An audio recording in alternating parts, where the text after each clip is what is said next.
प्रधानमंत्री नरेंद्र मोदी अपनी रैली में एक नारा देते हैं कि ये मोदी की गारंटी है।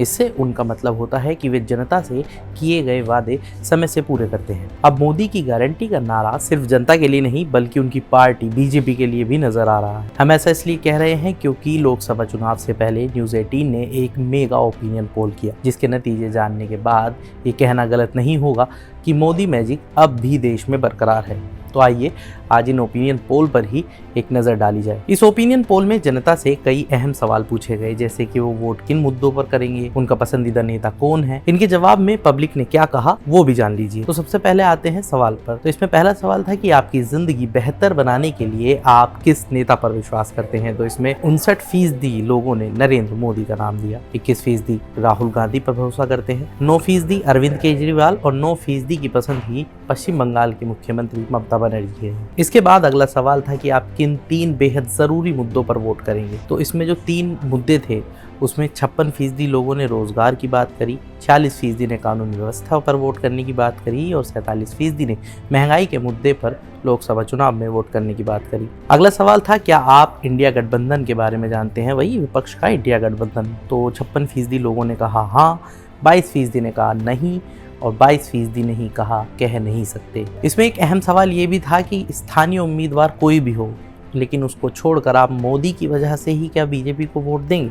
तो इसमें 85% लोगों ने कहा हाँ, 11% का जवाब था नहीं और 4% ने कहा कह नहीं सकते। खैर अब आते हैं राज्यों पर। तो ओपिनियन पोल में भारतीय जनता पार्टी के लिए खुशखबरी मिलती नजर आ रही है। इस ओपिनियन पोल में मध्य प्रदेश की ज़्यादातर सीट बीजेपी के खाते में जाती दिख रही है।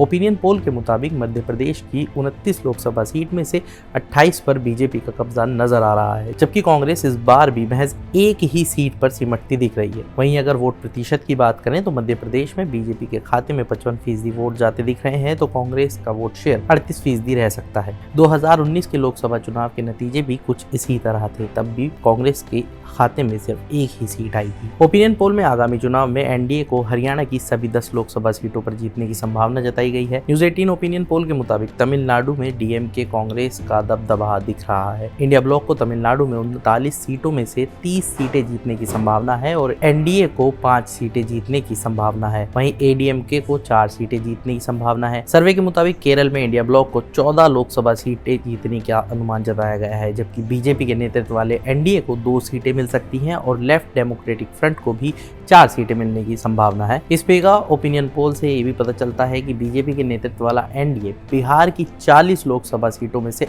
38 सीटें जीत सकता है। सर्वे में एनडीए को 58% वोट शेयर, विपक्ष के इंडिया गुट को 28% और अन्य को 14% वोट शेयर मिलने का अनुमान लगाया गया है। वहीं सर्वे में हिमाचल प्रदेश से भी बीजेपी के लिए अच्छी खुशखबरी है कि वहां की 4 लोकसभा सीटें बीजेपी के खाते में जाती दिख रही हैं।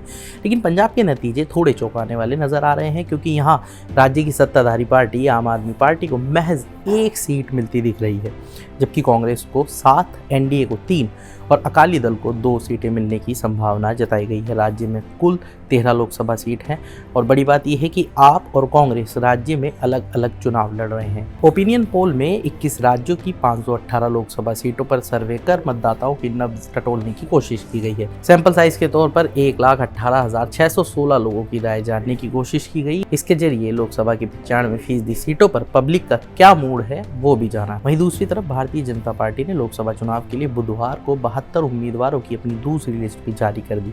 इसमें केंद्रीय मंत्री नितिन गडकरी, पीयूष गोयल, हरियाणा के पूर्व मुख्यमंत्री मनोहर लाल खट्टर, कर्नाटक के पूर्व मुख्यमंत्री बसवराज बोम्मई समेत कई प्रमुख नेताओं के नाम शामिल हैं। गडकरी एक बार फिर नागपुर से चुनाव लड़ेंगे, जबकि गोयल मुंबई उत्तर से पहली बार लोकसभा मैदान में उतरेंगे। खट्टर को हरियाणा के करनाल से और बोम्मई को हावेरी से पार्टी का उम्मीदवार घोषित किया गया है।